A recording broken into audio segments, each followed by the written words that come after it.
Salam sejahtera. Satu lagi kejutan berlaku.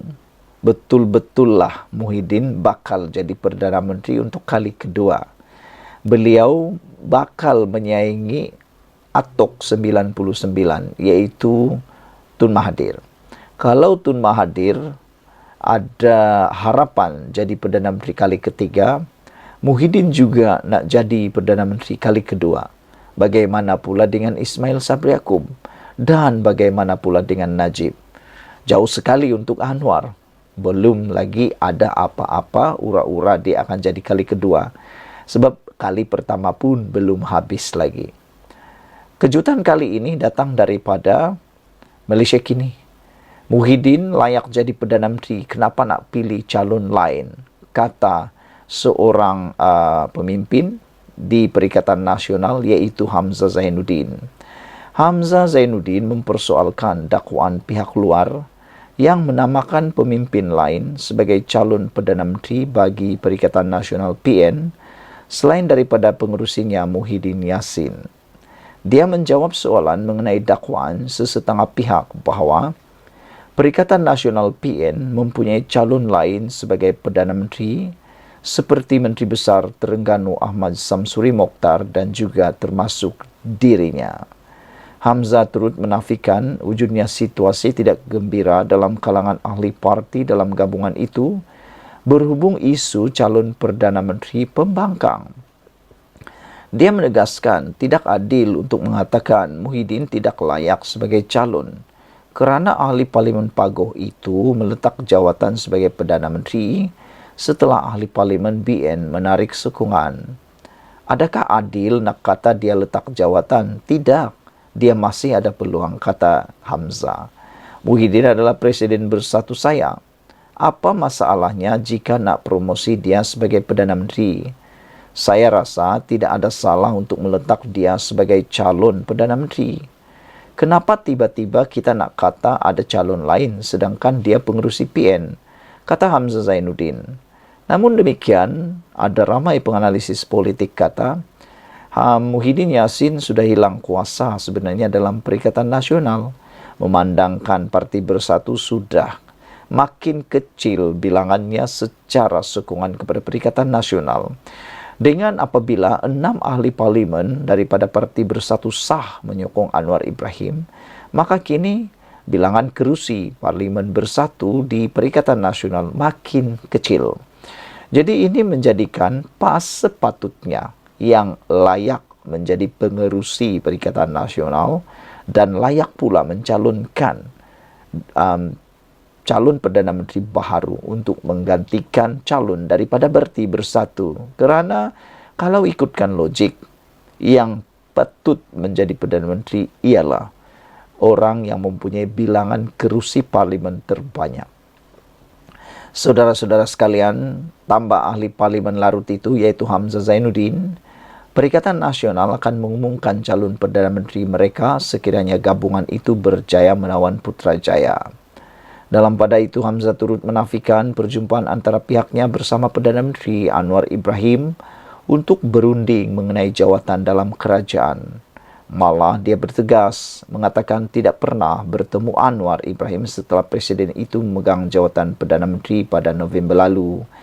Dia turut menafikan dakwaan bahawa ada pemimpin bersatu yang lain berjumpa Anwar bagi tujuan sama. Katanya itu fitnah. Saya tak pernah berjumpa Anwar sejak dia menjadi Perdana Menteri. Kalau terjumpa di Parlimen itu adalah dalam mesyuarat Majlis Pimpinan Tertinggi Pemimpin Bersatu yang dikatakan terlibat bersumpah juga tak ada berjumpa Anwar. Dalam perkembangan lain, Hamzah mengesahkan Parti Bersatu telah melantik peguam bagi tindakan saman terhadap 6 ahli parlimen yang mengisytiharkan sokongan kepada kerajaan. Golden Trot 8818 dalam ruangan komen di Malaysia Kini berkata, bukankah you all yang namakan Samsuri sebagai calon Perdana Menteri? Itu persoalannya.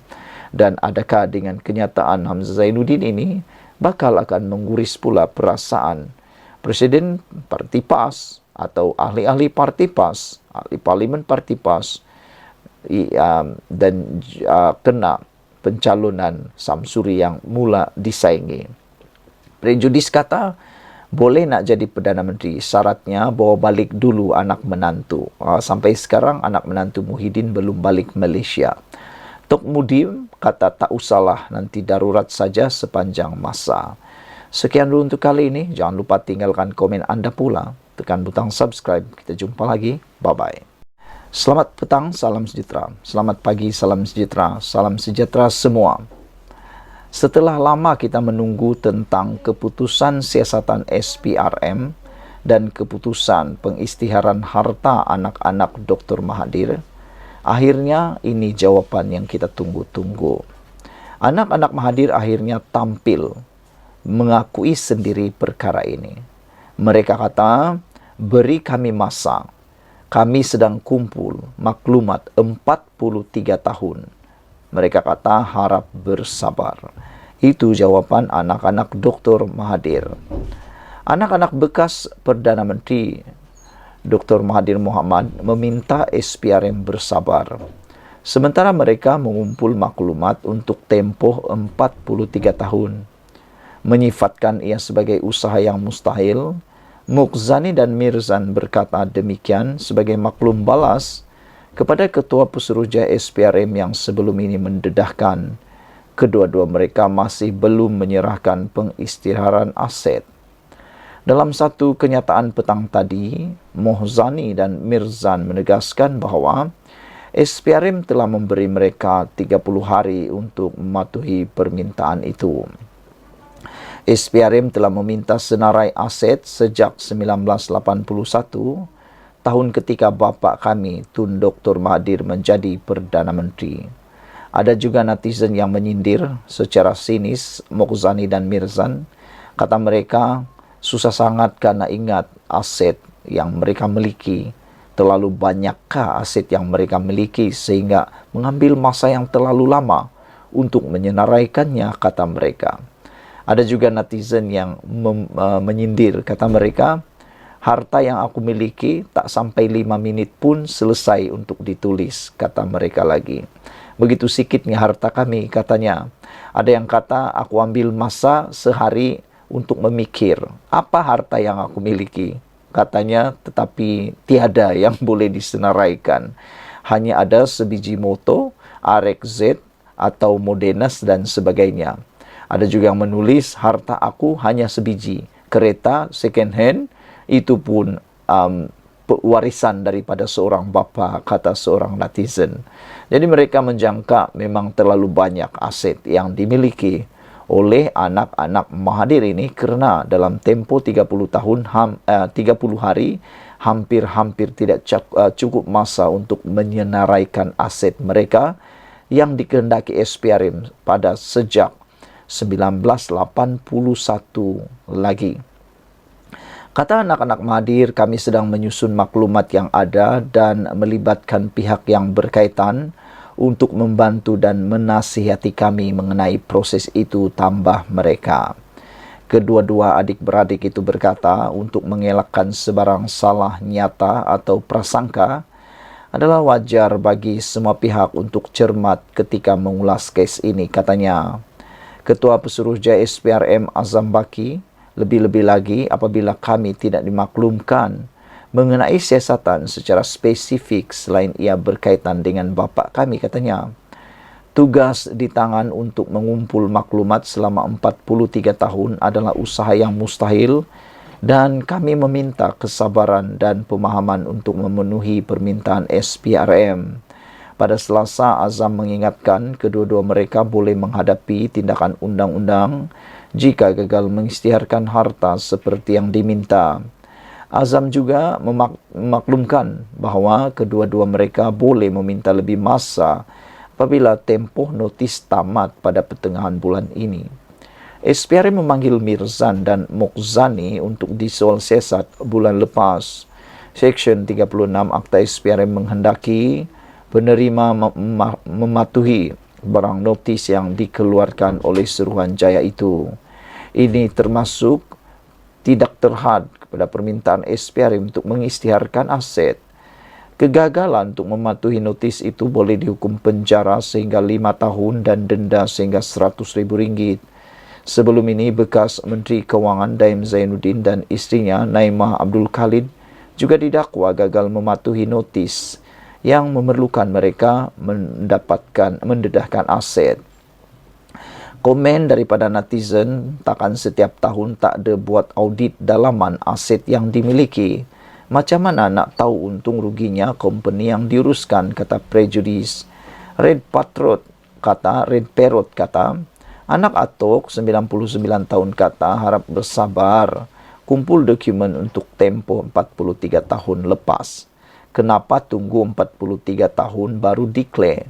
Waktu zaman bapa jadi Perdana Menteri, kenapa tak declare katanya?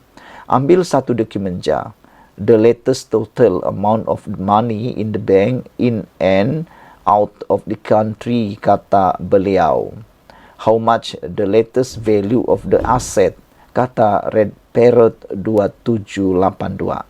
Ada juga kebenaranlah apa yang dikatakan oleh Red Parrot ini, yaitu katanya, kenapa tunggu sampai 43 tahun baru declare? Waktu zaman bapa jadi Perdana Menteri, kenapa tak declare katanya? Mungkin ada declare jugalah sebenarnya, tetapi mungkin perlu dikemas kini sebaik-baiknya. Tapi Red Parrot kata, ambil satu dokumen saja. Yang paling, the latest total amount of money in the bank, in and out of country, katanya. How much the latest value of the asset, kata beliau. Itu yang mau diketahui oleh rakyat jelata. Sekian dulu untuk kali ini. Jangan lupa tinggalkan komen anda, tekan butang subscribe. Kita jumpa lagi. Bye-bye. Salam sejahtera. Lagi ahli parlimen bersatu, sokong Perdana Menteri. Ini komen Hamzah Zainuddin tentang perkara itu. Baru-baru ini, seorang ahli parlimen daripada Parti Bersatu yang telah menyokong Anwar Ibrahim mengatakan bahawa ada 16 ahli parlimen bersatu yang akan umum sokongan kepada Anwar Ibrahim menjelang hujung bulan Februari ini. Ini katanya tambahan ataupun menambah 6 yang sudah menyokong Anwar Ibrahim. Makna kata ada 10 lagi yang bakal menyokong Anwar Ibrahim. Apabila perkara itu sampai kepada pengetahuan Hamzah Zainuddin memberi jawapan ini, yaitu dia kata, itu dakwaan orang hilang akal. Saudara, dalam politik di Malaysia banyak kali sudah kita melalui perkara yang hilang akal ini. Perkara yang bikin hilang akal pun ada, perkara yang bikin tambah akal pun ada, perkara yang tiada akal pun ada. Anda setuju dengan saya? Banyak kali berlaku, saudara. Yang kita sangka berakal, rupa-rupanya tidak berakal. Yang kita sangka tak masuk akal, tiba-tiba jadi masuk akal pula. Banyak kali itu berlaku. Tapi tak apalah. Apabila kata Hamzah Zainuddin itu dakwaan orang hilang akal, kita percaya sajalah. Karena biasanya kabar angin di Malaysia ini akan menjadi kebenaran. Jarang sekali tidak jadi kebenaran. Lebih kurang dalam 80 hingga 90% kabar angin di Malaysia berkait politik sebenarnya adalah kabar yang benar. Walau bagaimanapun, Perikatan Nasional PN mengesahkan tidak ada ahli parlimen parti gabungan itu yang bakal menyatakan sokongan terhadap Perdana Menteri Datuk Seri Anwar Ibrahim lagi selepas ini. Sejauh mana keyakinan Hamzah Zainuddin ini 100%. Tetapi itulah dalam politik, jangan 100%. Bahkan letaklah 50-50 saja. Sebab bila-bila waktu saja ianya boleh jadi twist atau flip 360 darjah. Setiausaha Agungnya, Datuk Seri Hamzah Zainuddin berkata, dakwaan yang mengatakan bahawa akan ada 10 ahli parlimen PN yang akan menyokong Perdana Menteri itu tidak benar. Kata Hamzah, itu dakwaan orang yang hilang akal. Dah hilang akal, dia dah join sana, dia terpaksa lah buat cerita lain. katanya pada sidang akbar di Ibu Pejabat PN di sini pada Kamis. Namun demikian, sebenarnya ada kebenaran juga apa yang dikatakan oleh ahli Parlimen Bukit Gantang ini. Sebelum ini pun dia sudah kata akan ada menyokong, tapi ramai yang menafikan, ramai yang terpercaya. Tapi akhirnya menjadi 6 sudah. Ada tambahan, bukan berkurang, memang benar ada. Cuma, benarkah 10 orang itu? Hamzah berkata demikian ketika mengulas mengenai dakwaan ahli Parlimen Bukit Gantang Datuk Syed Abu Hussein Hafiz Syed Abdul Fasal mengesahkan 10 lagi ahli Parlimen Parti Pribumi Bersatu Malaysia Bersatu akan mengumumkan sokongan terhadap Perdana Menteri. Syed Abu Hussein berkata, sokongan berkenaan akan diumumkan oleh ahli Parlimen terlibat pada 28 Februari ini ketika sidang Dewan Rakyat. Beliau mendakwa mereka yang terlibat ialah ahli Parlimen dari Utara, Kedah, Perak dan Pulau Pinang, 3 dari 5 ahli Parlimen dari Utara, 3 dari negeri Timur iaitu Kelantan, Terengganu dan Pahang, serta 2 dari Selangor dan Melaka. Berani juga kan ahli Parlimen Bukit Gantang ini menyatakan perkara tersebut. Jadi mungkinkah ada kebenarannya? Sementara itu Hamzah menegaskan tindakan perundangan melibatkan 6 ahli Parlimen Bersatu yang menyokong Perdana Menteri sebelum ini akan diteruskan. Tindakan akan tetap diambil terhadap mereka dan perkara itu dalam proses oleh pihak Peguam KNI, katanya.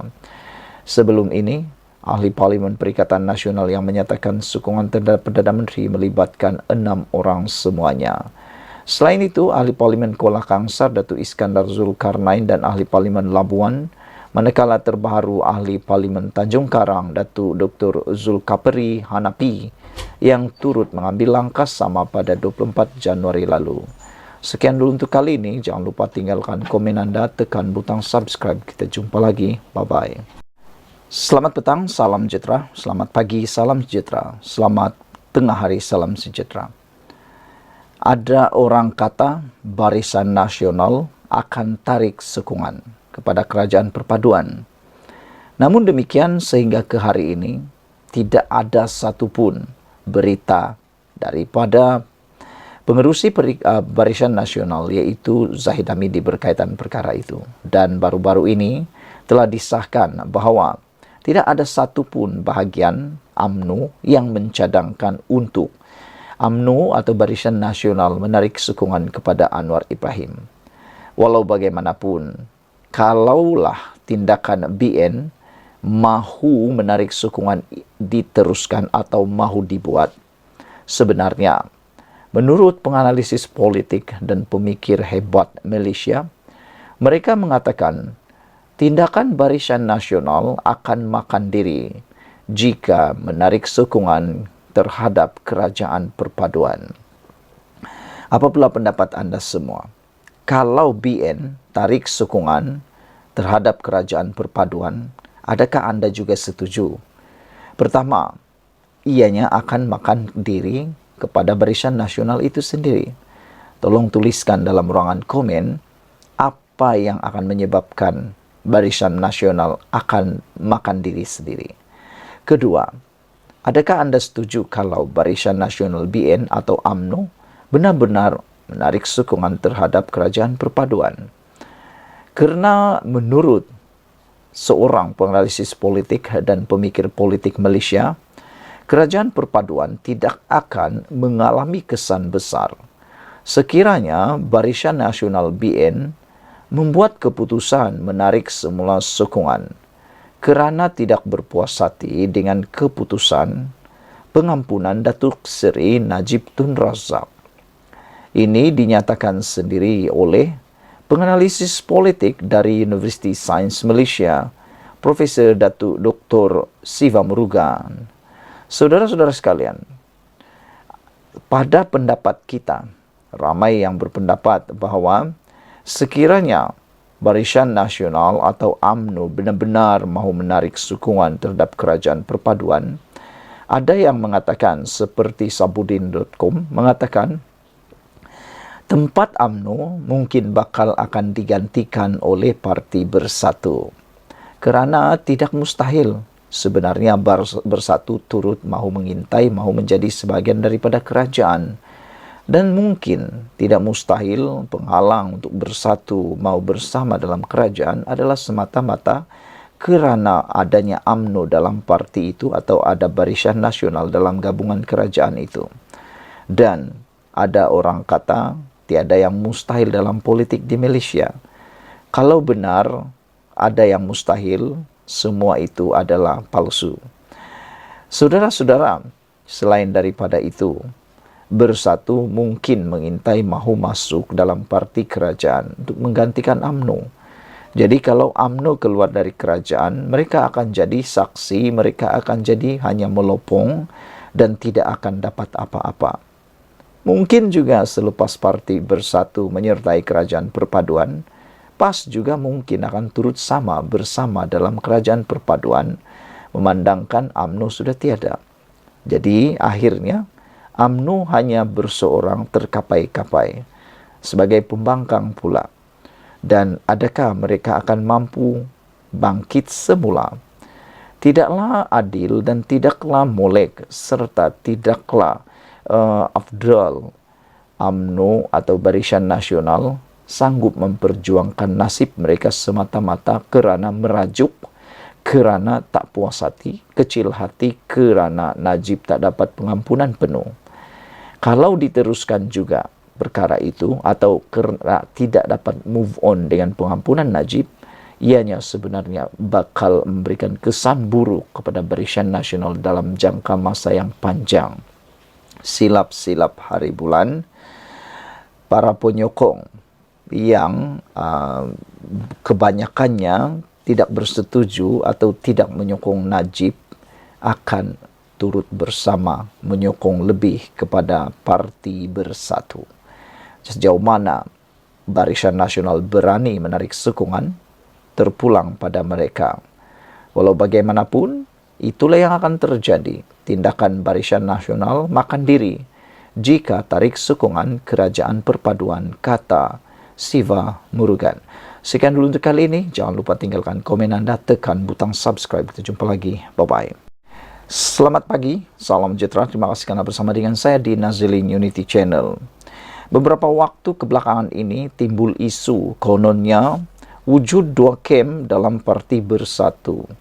Kem yang pertama disebut sebagai kem Hamzah Zainuddin. Kem yang kedua disebut pula sebagai kem Azmin Ali. Namun demikian, sejauh mana kebenaran tersebut masih lagi menjadi perdebatan umum. Tetapi antara yang menjadi perdebatan juga ialah sejauh mana kebenaran bahawa Hamzah Zainuddin kononnya telah berjumpa dengan Anwar Ibrahim untuk cuba-cuba merisik jawatan dan ingin mendapatkan sesuatu kepada Perdana Menteri Anwar Ibrahim. Selepas tular dan menjadi perdebatan perkara itu, akhirnya Hamzah Zainuddin tampil memberi jawapan beliau. Ini jawapan Hamzah Zainuddin. Kata beliau, saya tidak risik jawatan. Setiausaha Agung Perikatan Nasional PN, Datuk Seri Hamzah Zainuddin, menafikan beliau adalah pemimpin utama bersatu yang didakwa merisik jawatan menerusi rundingan dengan Perdana Menteri Datuk Seri Anwar Ibrahim di Pejabat Perdana Menteri PMO. Kata pembangkang itu turut mengatakan beliau tidak tahu identiti pemimpin yang dimaksudkan dalam laporan sebuah portal berita baru-baru ini. Saudara-saudara sekalian, bagaimanapun kita selalu dengar di Malaysia ini kabar angin selalu dinafikan.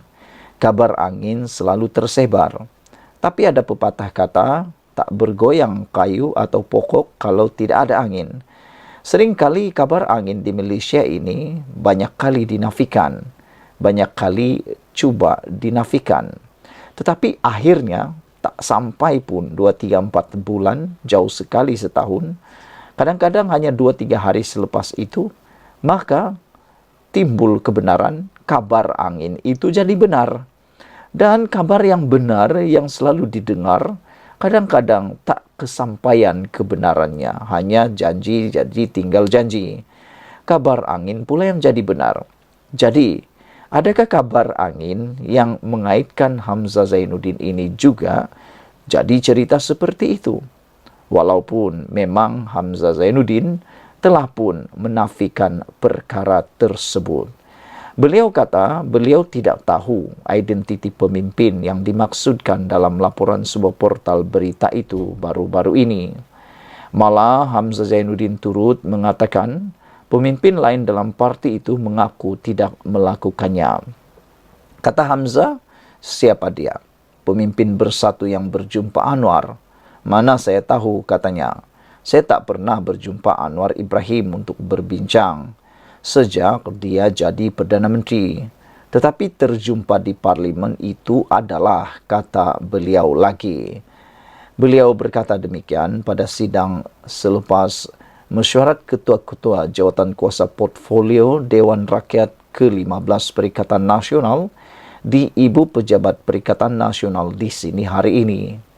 Hamzah berkata dalam mesyuarat Majlis Pimpinan Tertinggi MPT Bersatu baru-baru ini, juga pemimpin lain dalam parti itu menafikan jika mereka ada bertemu dengan Anwar berhubung dakwaan merisik jawatan seperti digemburkan. Semua mereka dituduh berjumpa Anwar untuk merisik jawatan. Itu bersumpah tidak berjumpa Anwar Ibrahim, katanya. Walau bagaimanapun netizen kata dalam politik Malaysia, sumpah-sumpah sudah tidak boleh pakai lagi. Karena kadang-kadang selepas bersumpah, kebenaran timbul dan adalah yang dimakan sumpah. Terdahulu sebuah portal berita melaporkan seorang pemimpin utama Bersatu sering kelihatan di PMO dipercayai melakukan rundingan demi survival beberapa pemimpin tertentu sehingga pilihan raya parti. Laporan itu melaporkan sumber yang enggan dinamakan mendakwa pemimpin Bersatu berkenan berjanji akan memberikan lebih banyak sokongan ahli parlimen Bersatu kepada kerajaan dan lebih ramai wakil rakyat daripada parti itu dijangka mengisytiharkan sokongan kepada Anwar Ibrahim. Dalam pada itu, ketika ditanya mengenai adakah pihaknya akan menyertai gabungan pilihan raya bersih dan adil bersih yang dilaporkan tidak teragak-agak menggerakkan rakyat turun ke jalanan kerana menyifatkan kerajaan tidak menghiraukan harapan rakyat, Hamzah berkata pihaknya tidak menerima sebarang jemputan daripada pihak terbabit. Bagaimanapun jika menerima jemputan untuk menyertai pihak berkenan, katanya mereka perlu mengutamakan kepentingan parti dahulu. Saudara-saudara sekalian, sekian dulu untuk kali ini. Jangan lupa tinggalkan komen Anda, tekan butang subscribe. Malaysia kita punya, kita juga sama-sama cintai Malaysia ku. Kita jumpa lagi. Bye-bye.